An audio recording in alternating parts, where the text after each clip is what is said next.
I just published a book called Matters of Fact in Jane Austen, History, Location, and Celebrity, published by Johns Hopkins University Press, and in which I try to make the argument that Jane Austen was a bit of a celebrity watcher in her own time, and that the names that she picks for her characters were quite famous in her day and very evocative of scandals or riches, or places, or certain kinds of historical events. And even the places, the locations that she uses as settings for her fictions are locations that are evocative of certain stories.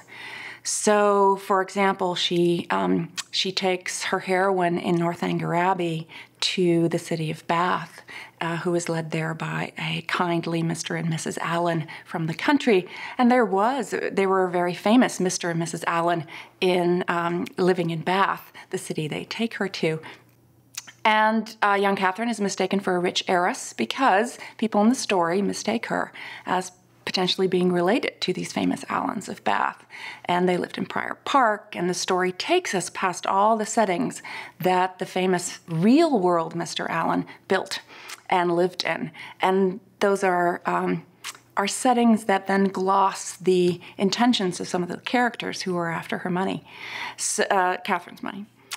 So, in Sense and Sensibility, for example, the Dashwood family, which is introduced even in the first sentence as a very respectable family, the family name was far from respectable in Jane Austen's time. It was notorious for a man whose name was Francis Dashwood, who built a garden in the shape of a woman's body, and hellfire caves, and all sorts of bacchanalia, and Lord knows what occurred in those particular gardens.